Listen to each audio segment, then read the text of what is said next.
Good evening 12th class students, मेरे प्यारे बच्चों। केमिस्ट्री क्लासेस में आपका स्वागत है, आपका अभिनंदन है। लेके माँ सरस्वती का नाम प्यारे बच्चों, और करते हैं वीकेंड के आज के लेक्चर का काम। आज का लेक्चर है हमारा सरफेस केमिस्ट्री पार्ट 2 कॉलॉइड्स में प्रिपरेशन को लेकर। मेरे प्यारे बच्चों, प्रीवियस लेक्चर में आपको बताया गया और हमने आपको बताया कि कैसे हम कोलाइडल सॉल्ट्स को प्रिपेयर कर सकते हैं। उसमें हम आपको अभी तक बता चुके हैं दो मेथड। मैकेनिकल डिसइंटीग्रेशन मेथड, जहां पर कोलाइडल मील में हम सस्पेंशन पार्टिकल्स को डालते हैं और उन्हें कन्वर्ट करते हैं कोलाइडल साइज रेंज पार्टिकल्स में। दूसरा तरीका था जब हम मेटल्स के सॉल्ट बनाते हैं और पर्टिकुलरली उन मेटल्स का सॉल्ट बनाते हैं जिनका मेल्टिंग पॉइंट कम होता है, जैसे copper, platinum, palladium etcetera, Bredig's arc method से। आज बारी है most important method for the preparation of colloidal salts, और जिससे क्वेश्चन के पूछे जाने की जो प्रोबेबिलिटी होती है वो 100% होती है। It is the third method with which we have to continue today, that is in the preparation of colloidal salts. Third method होता है कोलाइडल सॉल्ट्स को बनाने का, दैट इज पेप्टाइजेशन। पेप्टाइजेशन का मतलब क्या होता है बच्चों? पेप्टाइजेशन का मतलब है it is a process of converting freshly prepared precipitates into the colloidal salt by the addition of strong electrolyte. मतलब सबसे पहले इस बात का ध्यान रखेंगे कि हमारे पास ये कोलाइडल पार्टिकल्स हैं, ये फ्रेशली प्रिपेयर्ड प्रेसिपिटेट है, इस प्रकार ये प्रेसिपिटेट है। सबसे पहला कार्य होता है कि फ्रेशली प्रिपेयर्ड प्रेसिपिटेट्स को बनाना। अब उसके बाद हम करते क्या हैं, ये हमारे पास एक सॉल्यूशन है जिसमें ये प्रेसिपिटेट नीचे बैठे हुए हैं। अब इन प्रेसिपिटेट को हम कन्वर्ट करते हैं कोलाइडल पार्टिकल्स में। और कैसे कन्वर्ट करते हैं? By the addition of strong electrolyte. अब ऊपर से हम क्या करते हैं, ऊपर से डाल देते हैं कोई भी इलेक्ट्रोलाइट।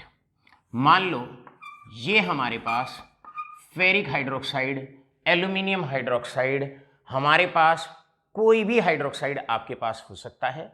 यहाँ पर अपनी बात को समझाने के लिए हमने जो एग्जाम्पल लिया है वो एग्जाम्पल हमने फेरिक हाइड्रोक्साइड का लिया है। मान लो हमारे पास नीचे सॉल्यूशन में बैठे हुए हैं freshly prepared precipitates of ferric hydroxide.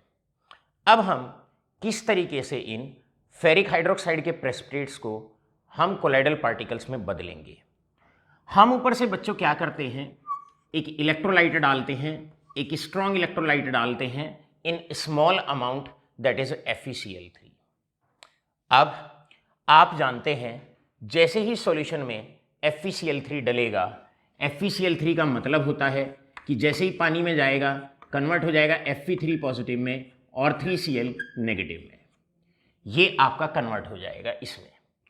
ऊपर से डाला स्ट्रॉन्ग इलेक्ट्रोलाइट, नीचे बैठे हुए हैं प्रेसिपिटेट्स।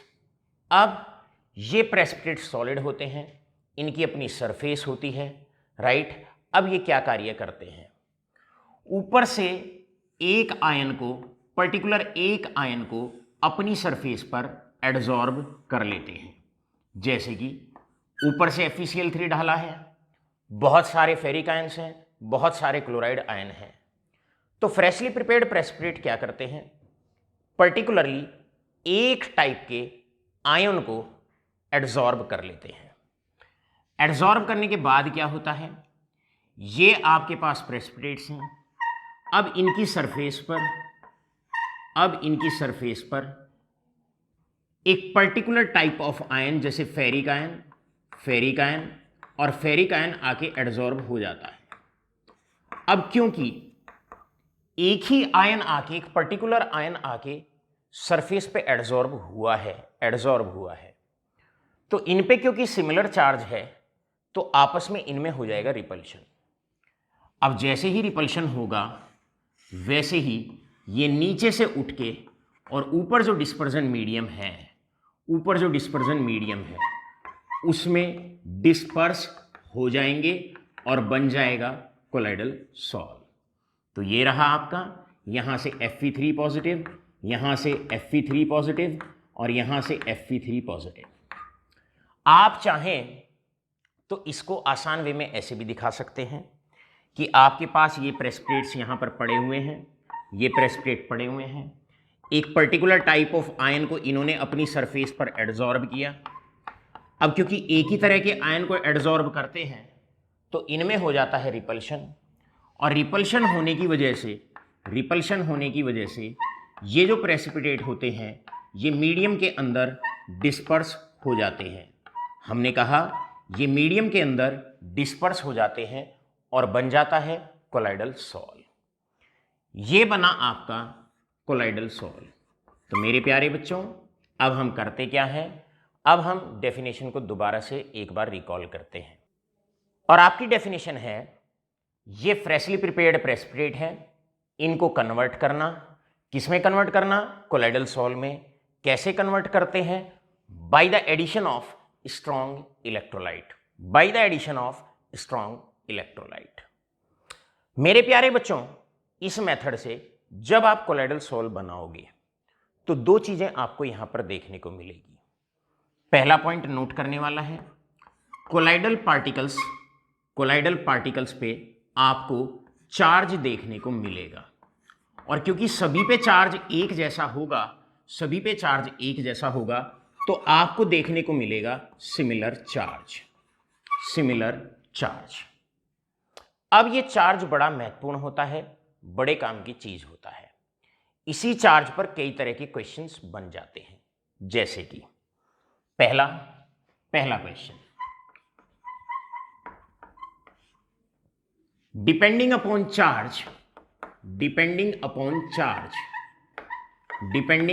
Charge classify. अब आपको क्लासिफाई करना है कोलाइडल सॉल्व्स, पहला पॉइंट। तो आप चार्ज के बिहाफ पर भी कोलाइडल सॉल्व्स को क्लासिफाई कर सकते हैं। कैसे? अगर आपके प्रेसिपिटेट ने पॉजिटिवली चार्ज आयन को एडजॉर्ब किया है तो फाइनली जब कोलाइडल सॉल्व बनेगा तो उसके पार्टिकल्स पे पॉजिटिव चार्ज आपको देखने को मिलेगा। अगर कोलाइडल पार्टिकल्स पे पॉजिटिव चार्ज होता है तो उन्हें पॉजिटिवली चार्ज सोल माना जाएगा, और अगर आपके प्रेसिपिटेट मान लो नेगेटिवली चार्ज आयन को एडजॉर्ब करते हैं, किसी एक टाइप के आयन को ही एडजॉर्ब करेंगे, और अगर मान लो उन्होंने नेगेटिवली चार्ज आयन को एडजॉर्ब किया तो कोलाइडल पार्टिकल्स पे चार्ज आएगा नेगेटिव चार्ज, और इस टाइप के सोल को कहा जाएगा नेगेटिवली चार्ज सोल। तो पहला क्वेश्चन आसानी से नोट करें, आराम से नोट करें। और क्या है पहला क्वेश्चन? पहला क्वेश्चन है चार्ज के बिहाफ पर हम इनको दो पार्ट में डिवाइड करते हैं। सोल आपके दो तरह के होते हैं, एक पॉजिटिवली चार्ज सोल और दूसरा होता है that is negatively charge sol, right. अब यहां पर दूसरा क्वेश्चन इसी पर बनता है। कैसे क्वेश्चन बनता है? जब आप हमेशा याद रखिए, जब आप पेप्टाइजेशन से कोलाइडल सोल को जनरली बनाएंगे तो आप प्रेसिपिटेट को कोलाइडल पार्टिकल्स में तब्दील करते हैं by the addition of strong electrolyte. अब आपने यहां पर जो सोल बनाया वो फेरिक हाइड्रोक्साइड का बनाया, लेकिन फाइनली आप क्या देख रहे हैं, ये जो पार्टिकल्स हैं ये फेरिक हाइड्रोक्साइड के हैं, लेकिन फाइनली जब सोल बनेगा तो फेरिक हाइड्रोक्साइड के ऊपर बैठ जाएगा Fe3 पॉजिटिव। तो यहां पर कई बार आपसे पूछा जा सकता है how do we represent,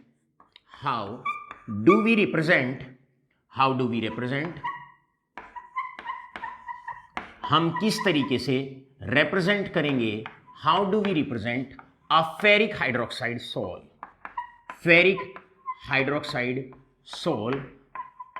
formed by the addition of on adding FeCl3। तो भाई सीधी सी बात है, आपने फेरिक हाइड्रोक्साइड का जो सोल बनाया है FeCl3 को ऐड करके, तो कोलाइडल पार्टिकल्स पे जो चार्ज आया है उसने एड्सॉर्ब किया है Fe3 पॉजिटिव को, चार्ज आया है पॉजिटिव चार्ज। तो यहां पर आप कोलाइडल पार्टिकल को इस प्रकार रिप्रेजेंट करेंगे। कैसे? देखिए, ये रहा कोलाइडल पार्टिकल, जो बनेगा उसको रिप्रेजेंट इस फॉर्म में किया जाएगा FeOH होल थ्राइस, और हाइफन लगा के यहां लिख देंगे Fe3 पॉजिटिव। अब अगर मान लो जो भी आयन एड्सॉर्ब होता है, सबसे पहले आप प्रेसिपिटेट का सिंबल लिखेंगे, जिसके भी प्रेसिपिटेट हैं, और उसके बाद हाइफन लगा के आपने करना क्या है, जो भी आयन एड्सॉर्ब हुआ है उसके बाद इसको लिखा जाता है। तो यहां पर इस सॉल्यूशन के अंदर आप कोलाइडल पार्टिकल्स को इस प्रकार लिखने वाले हैं। इसके बाद एक बड़ा प्यारा सा क्वेश्चन प्यारे बच्चों बनता है, और क्वेश्चन बनता है यहां से नेक्स्ट क्वेश्चन बनता है, वाई आर कोलाइडल सॉल्ट्स, ये बड़ा इंपॉर्टेंट है, why are colloidal salts stable, why are colloidal salts stable. भाई कोलाइडल सॉल्ट स्टेबल क्यों होते हैं? इसका मतलब ये होता है, जब भी आप कोई कोलाइडल सॉल्यूशन बना लेते हैं, तो एक बार अगर कोलाइडल सॉल्ट बन जाता है या सॉल्यूशन बन जाता है, तो उसके बाद जो कोलाइडल पार्टिकल्स होते हैं वो नीचे नहीं बैठते हैं। एक बार आपने सॉल्ट बना दिया, उसके बाद आप कितनी देर उस सॉल्ट को अगर आप रख लेते हो, तो जो पार्टिकल्स होते हैं वो नीचे सेटल डाउन नहीं होते हैं। इसका मतलब डिस्पर्जन मीडियम के अंदर निरंतर वो बने रहते हैं, हमेशा उसी के अंदर फैले रहते हैं। और कभी भी कोलाइडल सॉल्ट जो है अपने आप, अगर आपने बाहर से कुछ नहीं किया, तो कोलाइडल सॉल्ट अपने आप भी कभी वापस से डिसोशिएट नहीं होता डिस्पर्स्ड फेस में और डिस्पर्जन मीडियम में। तो उसका बच्चों सीधा सा आंसर है। क्या है सीधा सा आंसर? क्योंकि आप देखते हैं कोलाइडल पार्टिकल्स पे सिमिलर चार्ज होता है। कैसा चार्ज होता है? Similar charge. सिमिलर चार्ज होने की वजह से कभी भी दो कोलाइडल पार्टिकल्स पास पास नहीं आते हैं, हमेशा एक दूसरे से दूर बने रहते हैं, और अगर दूर बने रहेंगे तो मीडियम में फैले रहेंगे। किसी भी कारण से अगर कोलाइडल पार्टिकल्स पास आ गए, जुड़ने के बाद बड़ा पार्टिकल बनेगा और प्रेसिपिटेट की फॉर्म में नीचे बैठ जाएगा। तो ये नीचे क्यों नहीं बैठ पाते हैं? क्योंकि दो पार्टिकल कभी भी आपस में पास नहीं आ पाते हैं। और पास क्यों नहीं आ पाते हैं उसका रीजन होता है, और रीजन क्या है? Since they possess the similar charge. तो यहां पर आप इसका सॉल्यूशन लिखने वाले हैं, और सॉल्यूशन क्या है? सिंस कोलाइडल पार्टिकल्स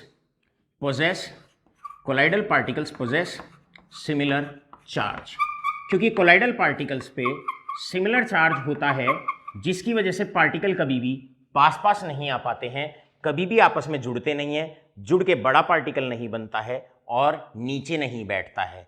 मतलब डिस्पर्स फेस और डिस्पर्जन मीडियम अपने आप कभी भी अलग अलग नहीं होते। सो माय डियर स्टूडेंट्स, ये चार्ज बड़े काम की चीज है। इस चार्ज के आने से क्या हुआ? इस चार्ज के आने से कोलाइडल पार्टिकल्स पे सिमिलर चार्ज आने से रिपल्शन रहेगा, हमेशा रिपल्शन बना रहेगा, और ये मीडियम के अंदर हमेशा फैले हुए होंगे। जो भी मीडियम आपने लिया है, NaCl है, बेंजीन के अंदर आपने डाला, हमेशा उसके पार्टिकल एक दूसरे को रिपेल करते रहेंगे, कभी भी नज़दीक नहीं आएंगे, कभी भी जुड़ेंगे नहीं, और प्रेसिपिटेट की फॉर्म में अपने आप ही वापस से नीचे नहीं बैठते हैं। इस प्रकार मेरे प्यारे बच्चों, यहां पर आकर आपके 3 क्वेश्चन कवर अप होते हैं। पहला क्वेश्चन कवर अप होता है, क्या है पॉजिटिवली चार्ज सॉल्ट, क्या है नेगेटिवली चार्ज सॉल्ट।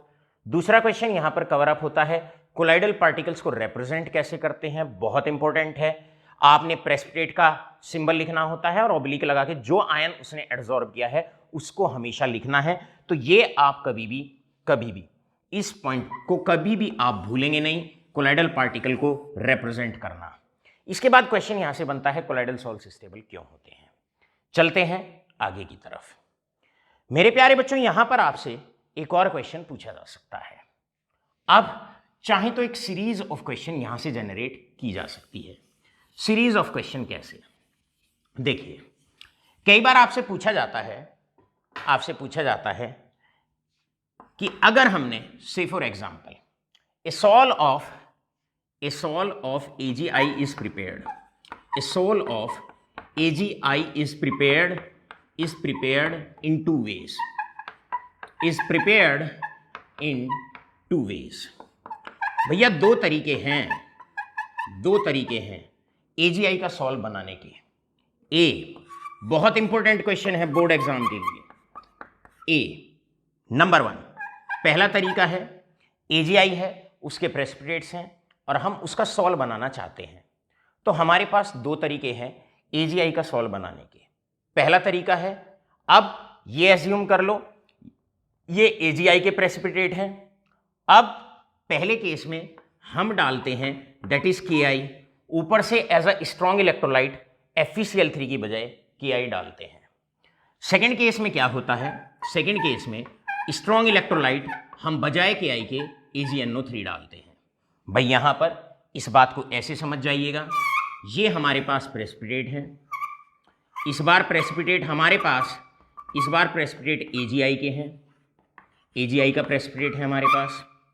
ऊपर से एक बार तो हम डालते हैं KI। सो मेरे प्यारे बच्चों, जब हम इस पे AI डालेंगे तो आप जानते हो प्रेसिपिटेट है, अभी मीडियम के अंदर मिक्सअप नहीं है।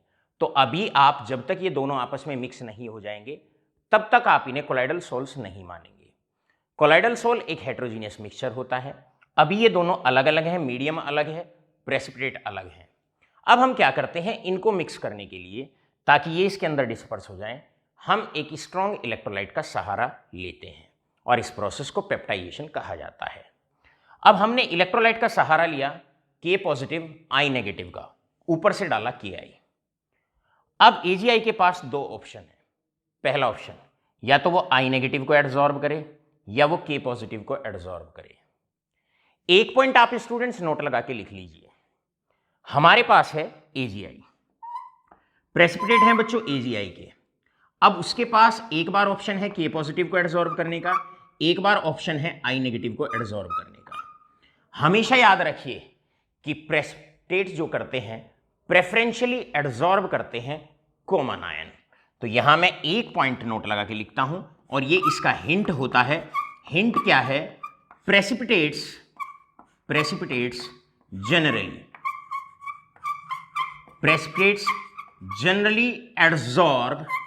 Generally adsorb common ion. यहां से जो एडजॉर्ब करते हैं वो कॉमन आयन को एडजॉर्ब करते हैं। अब AGI में यहां पर जो कॉमन आयन होगा वो I नेगेटिव होगा, तो ये K पॉजिटिव को एडजॉर्ब नहीं करेंगे। इसका मतलब अगर AGI के अंदर KI डालोगे तो जो आयन एडजॉर्ब होने वाला है वो I नेगेटिव एडजॉर्ब होने वाला है। तो पहले वाले केस में अगर हम फर्स्ट केस की बात करें तो सॉल्व बनेगा AGI, और आपने देखा कि वो जो एडजॉर्ब करेगा वो I नेगेटिव को एडजॉर्ब करेगा। अगर I नेगेटिव को एडजॉर्ब किया तो कोलाइडल पार्टिकल्स पे, यहां पर इस वाले केस में कोलाइडल पार्टिकल्स पे जो चार्ज आएगा नेगेटिव चार्ज आएगा, and depending upon the charge on colloidal particles we name the sol. तो यहां पर negatively charge sol is formed, negatively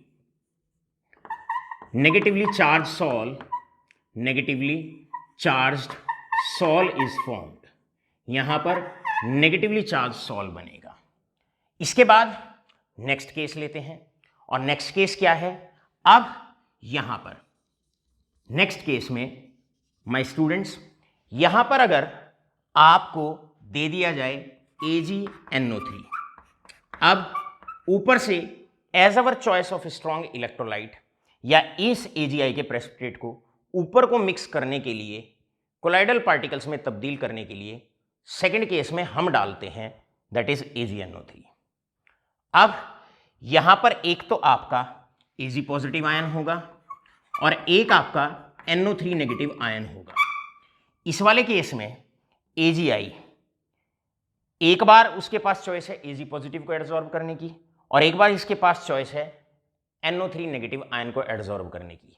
याद रखिए हमने एक लाइन लिखी है कि precipitate generally adsorb common ion, तो वो क्या करेगा उस केस में NO3 नेगेटिव को एडजॉर्ब ना करके सेकंड वाले केस में Ag पॉजिटिव को एडजॉर्ब करेगा। अगर Ag पॉजिटिव को एड्सॉर्ब करेगा तो जो कोलाइडल सॉल हमारा बनेगा, कोलाइडल पार्टिकल जो हमारा रहेगा, उसको हम रिप्रेजेंट करेंगे AgI ऑब्लिक Ag पॉजिटिव, यानी कि कोलाइडल पार्टिकल पे जो चार्ज आएगा वो पॉजिटिव चार्ज आएगा, और आंसर हम लिखने वाले हैं इस केस में, that is positively charge sol is formed. So second case, positively charged sol will be formed. तो मेरे प्यारे बच्चों, यहां पर बड़ा प्यारा सा क्वेश्चन था। AgI का सॉल बनाना है, AgI के प्रेसिपिटेट है और उसे सॉल में तब्दील करना चाहते हैं, तो दो ऑप्शन आपके पास हैं, एक बार KI डालें, एक बार AgNO3 डालें। तो जब आप KI डालोगे तो I नेगेटिव का एड्सॉर्प्शन होगा, I नेगेटिव का एड्सॉर्प्शन होगा, तो आपका नेगेटिवली चार्ज सॉल बनेगा। लेकिन अगर AgNO3 अगर आप डालते हैं तो उस केस में AgNO3 अगर हम डालते हैं तो जो एड्सॉर्प्शन होगा वो Ag पॉजिटिव का एड्सॉर्प्शन होगा और बनेगा पॉजिटिवली चार्ज सॉल। राइट, यहां पर आपका पेप्टाइजेशन के बारे में मुख्य बातें अभी आपको बताई जा चुकी हैं। एक बार पुनः मैं आपसे रिपीट करता हूं फिर से डेफिनेशन ऑफ पेप्टाइजेशन। पेप्टाइजेशन का मतलब passing of precipitate into colloidal sol by the addition of a strong electrolyte. Strong electrolyte का रोल क्या होता है? प्रेसिपिटेट नीचे बैठ जाते हैं, ऊपर मिक्सअप नहीं होते हैं, तो ऊपर से जैसे ही आप इलेक्ट्रोलाइट डालते हो तो जनरली प्रेसिपिटेट एक कॉमन आयन को एब्जॉर्ब कर लेते हैं, फिर उनमें रिपल्शन हो जाता है। रिपल्शन होने की वजह से जो प्रेसिपिटेट है वो डिस्पर्जन मीडियम के अंदर मिक्स हो जाता है। डिस्पर्स्ड फेस या प्रेसिपिटेट डिस्पर्जन मीडियम में मिक्स हो गए, हेट्रोजीनियस मिक्सचर बन जाता है और कोलाइडल सॉल बन जाता है। यहां पर इस पूरी केमिस्ट्री में जो आपको पेप्टाइजेशन की मेरे प्यारे बच्चों समझाई गई, इसमें अभी एक और बात बाकी है। और बात बाकी क्या है?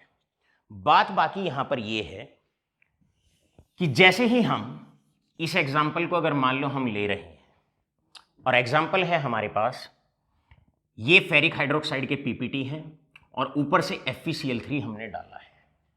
सो यहां पर अभी तक हमने केवल और केवल एक हिस्से को वॉच आउट किया है, और वो हिस्सा कौन सा है? वो हिस्सा है कोलाइडल पार्टिकल्स पर ही हमारी नजर बनी हुई है। एक बार और बारीकी से कोलाइडल पार्टिकल की तरफ अब स्टूडेंट्स ऑफ क्लास 12th हम देखते हैं। मेरे प्यारे बच्चों, ये कोलाइडल पार्टिकल है, ये फेरिक हाइड्रोक्साइड के पार्टिकल्स इसके ऊपर बैठे हुए हैं। अब ये सॉलिड सरफेस पर बैठे हुए हैं, पीपीटी है, सॉलिड होता है, तो उसकी सरफेस पर एक चार्ज की लेयर बन जाती है, और इसको कहते हैं फिक्स्ड चार्ज लेयर। तो fixed charge layer colloidal particle की सरफेस पर बन जाती है पेप्टाइजेशन के दौरान। लेकिन यह नहीं भूलना कि हमारे पास अभी एक और आयन भी है। जब आप ऊपर से FeCl3 डालेंगे तो आपके पास ना कि केवल और केवल फेरिक आयन है, साथ के साथ as a counter ion, as a surrounding ion आपके पास क्लोराइड आयन भी अभी पड़ा हुआ है। अब मेरे प्यारे बच्चों, ये तो हो गई फिक्स्ड चार्ज लेयर। यहां पर आप इसको ऐसे दिखाएंगे अब, या ऐसे आप इसको दिखा सकते हैं। भाई ये तो पॉजिटिवली चार्ज पार्टिकल इसकी सरफेस पे आके जम गए, बैठ गए। ये तो बन गई एक फिक्स्ड चार्ज लेयर जब कोलाइडल पार्टिकल ने एक पर्टिकुलर आयन को एब्जॉर्ब कर लिया अपनी सरफेस पर। तो ये आपकी बन गई एक फिक्स चार्ज लेयर,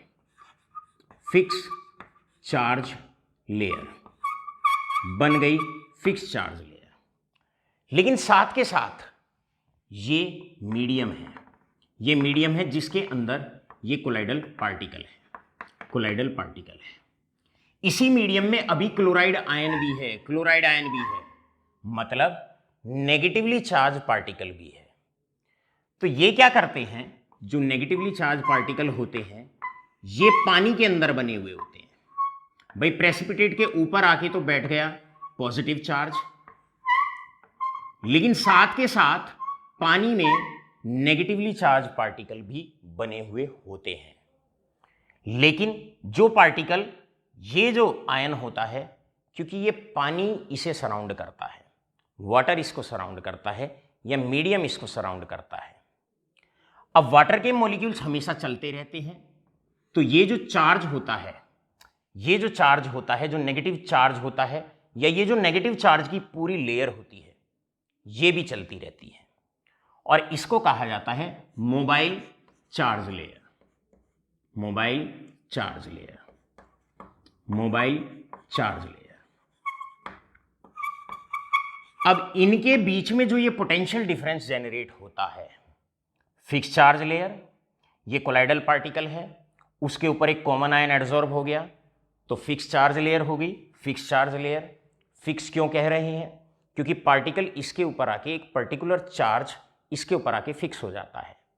जैसे फेरिक हाइड्रोक्साइड के ऊपर फेरिक आयन आके बैठ गया, जम गया, फिक्स हो गया। तो एक तो हुई फिक्स चार्ज लेयर, साथ के साथ क्योंकि FeCl3 डाल रहे हो तो क्लोराइड आयन भी है। क्लोराइड आयन मीडियम में चला जाता है, दूसरा आयन जो होता है वो मीडियम में चला जाता है, और निरंतर जो कोलाइडल पार्टिकल होता है उसे सराउंड करता है। इसको कहा जाता है मोबाइल चार्ज लेयर। यानी कि क्लोराइड आयन भी काउंटर आयन बना हुआ है और वो इस कोलाइडल पार्टिकल को निरंतर सराउंड किए हुए है, राइट। लेकिन स्थिर नहीं है, क्योंकि वो मीडियम के अंदर है, तो वो निरंतर चलता रहता है। तो ये कोलाइडल पार्टिकल में, और जो मोबाइल चार्ज पार्टिकल है, चार्ज लेयर है, कोलाइडल पार्टिकल, या ये कह लो आप कि जो काउंटर आयन है, उनके बीच में जो पोटेंशियल डिफरेंस एक जेनरेट हो जाता है, राइट, उसको हम कहते हैं zeta potential. So next definition students आप यहां पर लर्न करने वाले हैं, और बोर्ड के लिए इंपॉर्टेंट होती है, पूछी जा सकती है, भाई define zeta potential. Next definition है डिफाइन जीटा पोटेंशियल।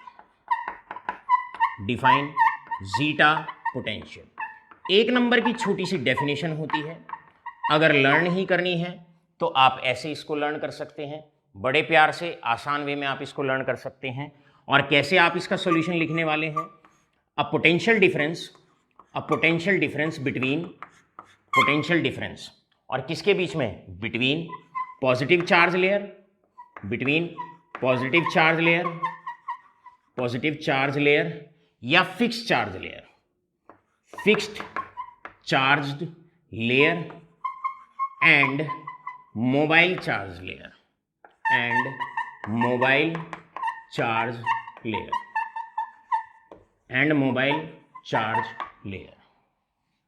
तो एक जो potential difference fix charge layer और जो ये मीडियम के अंदर मोबाइल चार्ज लेयर होती है या काउंटर आयन की जो लेयर होती है, इसके बीच में जो पोटेंशियल डिफरेंस जनरेट हो जाता है, इसको हम जीटा पोटेंशियल के नाम से पहचानते हैं।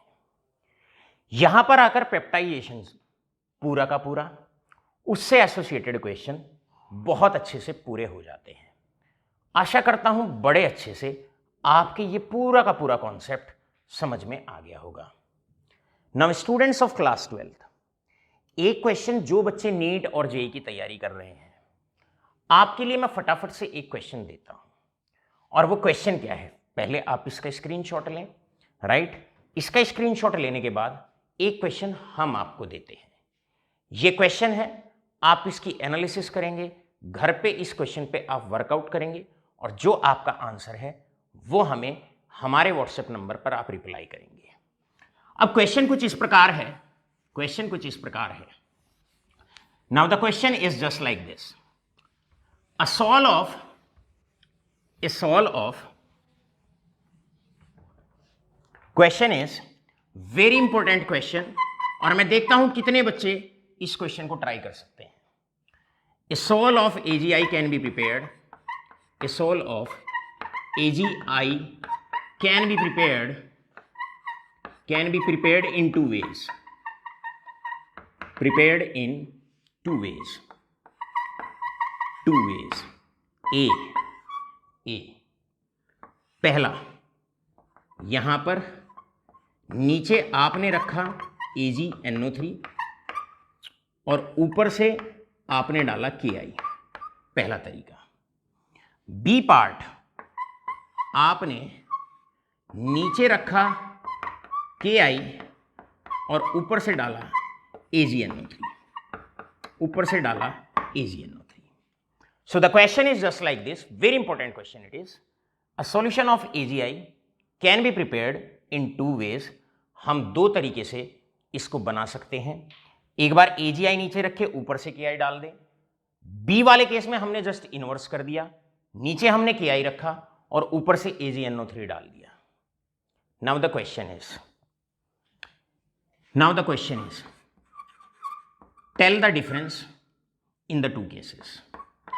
Tell the difference in two cases. Tell the difference in two cases. आपने दोनों केस में डिफरेंस बताना है, दोनों में अंतर क्या है। B part, represent the colloidal particle, represent the colloidal particle. आपको क्या करना है, कोलाइडल पार्टिकल को भी इस केस में रिप्रेजेंट करना है। अगर आपने इस क्वेश्चन को सॉल्व कर लिया तो मैं ये कहता हूं कि ना कि केवल CBSE बल्कि नीट और जेईई से एसोसिएटेड भी अगर आप तैयारी कर रहे हैं तो ये एक मजबूताई से आपने समझ आइएगा कि जेईई का और नीट के जो पेपर हैं उसके डोर को आपने अच्छे से नॉक कर दिया है। इसका मतलब अपनी मौजूदगी उस एग्जाम के लिए आपने दर्ज करा दी है। आशा करता हूं पूरा peptization the most important topic of this chapter, और है क्या ये, सिंपल सा, प्रेसिपिटेट को कोलाइडल पार्टिकल्स में तब्दील करना by the addition of a strong electrolyte. और स्ट्रॉन्ग इलेक्ट्रोलाइट में से प्रेसिपिटेट जो एडजॉर्ब करते हैं कॉमन आयन को एडजॉर्ब करते हैं। पार्टिकल पे सिमिलर चार्ज आता है, आपने देखा positively charge sol negatively charge sol बन जाते हैं। क्योंकि कोलाइडल पार्टिकल्स पे सिमिलर चार्ज आता है तो कभी एक बार सोल अगर बन गया उसके बाद पार्टिकल दोबारा से जुड़ते नहीं है, जुड़ के नीचे नहीं बैठते हैं और वापस से पीपीटी में कन्वर्ट नहीं होते हैं अपने आप। इसलिए कोलाइडल सोल स्टेबल भी होता है, राइट। स्टेबिलिटी का मतलब भी यही होता है कि एक बार अगर कोलाइडल सोल बन गया तो उसमें डिस्पर्स फेस और डिस्पर्जन मीडियम, प्रेसिपिटेट और मीडियम फिर दोबारा से अपने आप अलग अलग नहीं होंगे, राइट। इसके बाद कैसे कोलाइडल पार्टिकल को रिप्रेजेंट करते हैं, क्या जीटा पोटेंशियल होता है, और लास्ट में बहुत इंपॉर्टेंट क्वेश्चन, बहुत इंपॉर्टेंट क्वेश्चन, क्लियर है कि AgI का अगर सोल बनाना है तो दो तरीके हैं हमारे पास। एक बार ऊपर से KI डालें, नीचे AgNO3, एक बार ऊपर से AgNO3 डालें और नीचे KI। मुझे आज भी याद है एक बार मैं ये क्वेश्चन जब बैच में करा रहा था तो एक बच्चे ने कहा कि सर कोई डिफरेंस नहीं है दोनों केस में, नीचे AgNO3 रख के ऊपर से KI डाल दो या नीचे KI रख के ऊपर से AgNO3 डाल दो। सो मैंने पूछा कि बेटा आप ऐसा क्यों कह रहे हैं। बच्चे ने कहा सर खरबूजे पे चाकू गिरे या चाकू पे खरबूजा गिरे, कटना तो खरबूजा ही होता है। सर दोनों केस में सोल AgI का ही बनेगा। बेटा बात तो बिल्कुल सही है लेकिन ये साइंस है, तो आप याद रखिए ये जो कहावतें हैं ये आपकी ज़रूरी नहीं है साइंस पर 100% सर्टेनिटी के साथ ये एप्लीकेबल हों। So students of class 12th ध्यान रखो, ऐसे केस में आप लोगों ने, प्यारे बच्चों, पलक, मानव, ध्यान दे बेटे इधर, बहुत दिन हो गए आपको टेस्ट में अपीयर हुए, अब की बार टेस्ट में मजबूताई के साथ अपनी मौजूदगी हमें दर्ज कराओ, ठीक है बेटे। जरा ध्यान से सुनेंगे, अब आप इधर देखेंगे और ध्यान से समझेंगे और सुनेंगे मेरी बात। मेरे प्यारे बच्चों दोनों केस में बस मैं हिंट दे देता हूं, और हिंट आप लोगों को ये है इस क्वेश्चन का, आप रिकॉर्ड करेंगे अपनी नोटबुक में, बहुत इंपॉर्टेंट होता है भाई। इसमें तो कोई शक नहीं कि AgI का सोल बनना है, पहले वाले केस में भी बनना है और दूसरे वाले केस में भी बनना है, क्लियर है। और याद रखिए, ऑलवेज रिमेंबर दैट, जो आयन सॉल्यूशन के अंदर होता है वो एडजॉर्ब होता है। यहां पर है सॉल्यूशन में AgI आयन है तो जो एडजॉर्ब होगा वो Ag पॉजिटिव होगा, तो यहां का कोलाइडल पार्टिकल ये होगा, पहले वाले केस में कोलाइडल पार्टिकल ये होगा, और जो सोल बनेगा वो पॉजिटिवली चार्ज सोल बनेगा। दूसरे वाले केस में सॉल्यूशन के अंदर AgI के PPT बनेंगे, सॉल्यूशन के अंदर जो आयन होता है हमेशा वो एडजॉर्ब होता है। यहां पर I नेगेटिव एडजॉर्ब होगा, इसका मतलब कोलाइडल पार्टिकल यहां पर होगा AgI/I नेगेटिव, और सेकेंड वाले केस में जो आपका सॉल बनेगा वो नेगेटिवली चार्ज सॉल बनेगा। मेरे प्यारे बच्चों, जीटा पोटेंशियल किस तरीके से प्रेसिपिटेट बनते हैं, किस तरीके से उनके कोलाइडल सॉल्स हम बनाते हैं, आशा करता हूं तीनों के तीनों मेथड, मैकेनिकल डिसइंटीग्रेशन, ब्रिडिग्स-स्टार्क मेथड और आज पूरा का पूरा आपको पढ़ाया पेप्टाइजेशन, आशा करता हूं पूर्ण अच्छे तरीके से आपके ये दोनों समझ में आ गए होंगे। अब आप फटाफट से इसको नोट कर लीजिएगा और चलते हैं फिर नेक्स्ट हेड। यहां पर अब हम शुरू करते हैं। कोलाइडल सॉल्स आपके बनाए जा चुके हैं, 3 मेथड से हमने बना लिए हैं, और अब बारी है स्टूडेंट्स ऑफ क्लास 12 कि अब हम किस तरीके से इन कोलाइडल सॉल्स को रिफाइन कर सकते हैं, प्यूरिफाई कर सकते हैं। So our next heading is purification of colloidal sols या रिफाइनिंग ऑफ कोलाइडल सॉल्स। जैसा कि आप जानते हैं कि अभी हमने आपको कुछ देर पहले बताया, फेरिक हाइड्रोक्साइड में हम डालते हैं ऊपर से FeCl3, तब जाके आपका बनता है, जैसे ही हमने ऊपर से FeCl3 डाला तब जाके आपका बनता है फेरिक हाइड्रोक्साइड का सॉल। अब मेरे प्यारे बच्चों, इसमें क्या है, FeCl3 में से एक आयन तो आपके काम की चीज है जिसे कोलाइडल पार्टिकल एड्सॉर्ब करता है अपनी सरफेस पर, लेकिन एक आयन, काउंटर आयन, जो मोबाइल चार्ज लेयर में होता है, जिसके कारण जीटा पोटेंशियल जनरेट होता है, ये जो आयन है आपका, ये आपका इंप्योरिटी का काम करता है। This will act as impurity. तो हमने अब करना क्या होता है, जब आपके कोलाइडल सोल्स बन जाते हैं तो इस तरह के जो आयंस होते हैं, राइट, जो रेस्ट आयंस होते हैं और छोटी छोटी जी जो इंप्योरिटीज होती हैं, अब उनको किस तरीके से हम कोलाइडल पार्टिकल से अलग करते हैं, कोलाइडल सोल से अलग करते हैं। चलिए सीखते हैं how do we purify the colloidal sols. इनको प्यूरिफाई करने के हमारे पास 2 तरीके होते हैं। पहला तरीका, जिसको हम डायलिसिस के नाम से पहचानते हैं।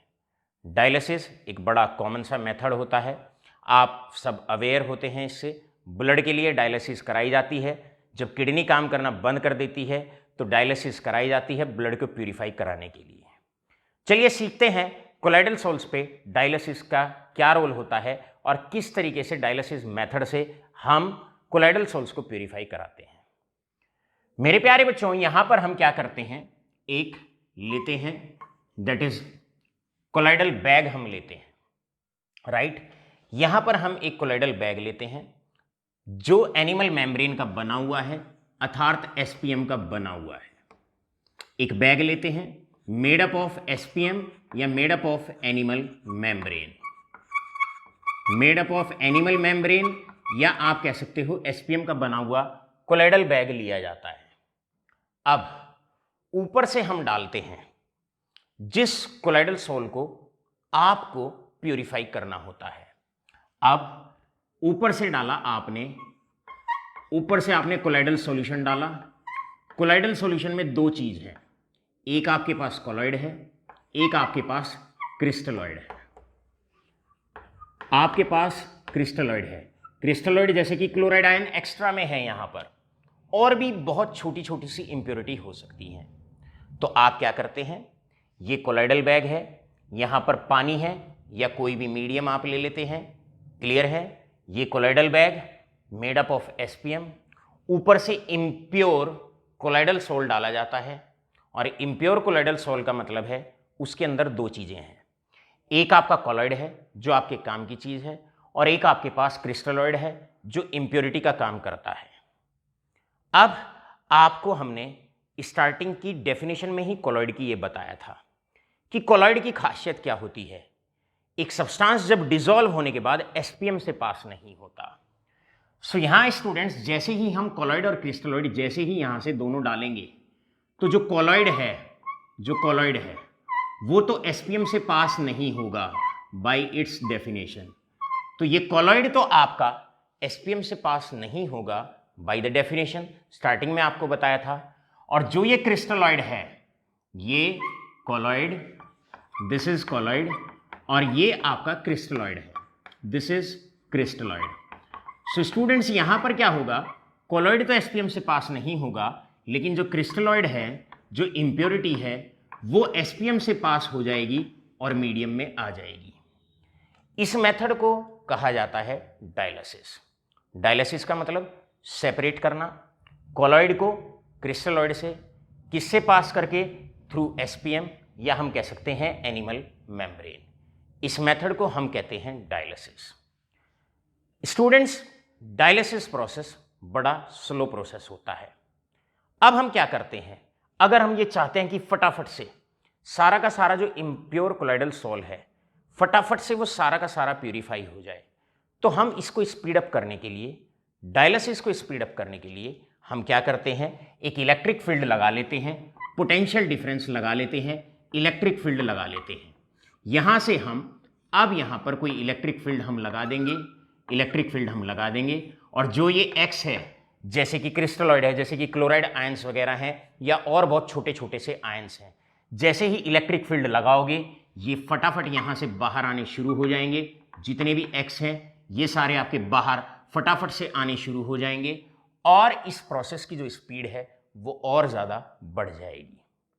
मतलब डायलिसिस अगर इलेक्ट्रिक फील्ड की प्रेजेंस में आप करा देते हो तो उस केस में इसकी स्पीड बहुत ज़्यादा बढ़ जाती है। क्रिस्टलॉइड जो आयंस होते हैं जनरली वो फटाफट से इलेक्ट्रिक फील्ड लगने पर फास्टली मूव करना शुरू कर देते हैं और बहुत जल्दी करके कोलॉइड से अलग हो जाते हैं। इस मेथड को कहा जाता है इलेक्ट्रोडायलिसिस। अब क्या डिफरेंस हुआ डायलिसिस और इलेक्ट्रोडायलिसिस में? अगर डायलिसिस इलेक्ट्रिक फील्ड की प्रेजेंस में करा दी जाए, इलेक्ट्रिक फील्ड की प्रेजेंस में करा दी जाए तो डायलिसिस बन जाती है इलेक्ट्रोडायलिसिस, डायलिसिस बन जाती है इलेक्ट्रोडायलिसिस। क्यों कराई जाती है इलेक्ट्रोडायलिसिस? इसलिए कराई जाती है टू स्पीड अप डायलिसिस। आप सब इसकी एप्लीकेशन से भी परिचित हैं कि डायलिसिस का मुख्य तौर पर जो हम यूज करते हैं, क्योंकि ब्लड भी आपका एक कोलॉइडल सॉल्ट होता है, आई रिपीट, ब्लड भी आपका एक कोलॉइडल सॉल्ट होता है, तो यहां पर हम ये कहते हैं कि एप्लीकेशन है purification of blood, purification of blood, purification of blood. Blood को प्यूरिफाई करने के लिए, ब्लड भी आपका एक कोलॉइडल सॉल्ट होता है। ऑलराइट, अब आपके लिए क्वेश्चन बनता है, घर के लिए क्वेश्चन बनता है, स्टूडेंट्स के लिए, ब्लड किस टाइप का सॉल्ट होता है? I repeat, what is my question? आपने बड़े अच्छे से यहां पर एक क्वेश्चन आपने तैयार करना है, और क्वेश्चन ये है, blood is which type of salt, which type of salt. आपने बताना है भाई कौन से टाइप का सॉल्ट है, पॉजिटिवली चार्ज सॉल्ट है या नेगेटिवली चार्ज सॉल्ट है। ये भी आपने अपनी नोटबुक में जब आप नोट्स फेयर अप करेंगे आपको जरूर लिखना है। All right all of you, बढ़ते हैं सेकेंड मेथड की तरफ। पहला मेथड डायलिसिस, क्रिस्टलॉइड और कोलॉइड को सेपरेट करना by passing through the colloidal bag, और अगर यही काम इलेक्ट्रिक फील्ड की प्रेजेंस में अगर करा दिया गया तो बन जाएगा इलेक्ट्रोडायलिसिस। सेकेंड मेथड होता है, और ये जनरली लैब मेथड होता है, और इसे जनरली आप अपने लैब में भी करा सकते हैं। सेकेंड मेथड होता है that is basically known as ultra filtration.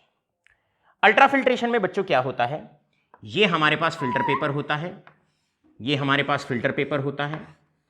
Filter paper में क्या होता है स्टूडेंट्स, ये पोर साइज बड़ा होता है। आई रिपीट, ये पोर साइज बड़ा होता है। तो this is filter paper, this is filter paper. भाई आप लैब में गए, आपने कोई भी एक फिल्टर पेपर लिया, फिल्टर पेपर में पोर साइज बड़ा होता है। अगर हम कोलॉइडल सॉल्ट डालते हैं तो कोलॉइडल पार्टिकल्स भी इसमें से निकल जाते हैं और क्रिस्टलॉइड पार्टिकल्स भी इसके अंदर से निकल जाते हैं। तो हम करते क्या हैं, हम फिल्टर पेपर को एसपीएम में कन्वर्ट करते हैं। और एसपीएम में अब कैसे कन्वर्ट करते हैं कि हम जो इसका पोर साइज होता है, उसको रिड्यूस कर देते हैं।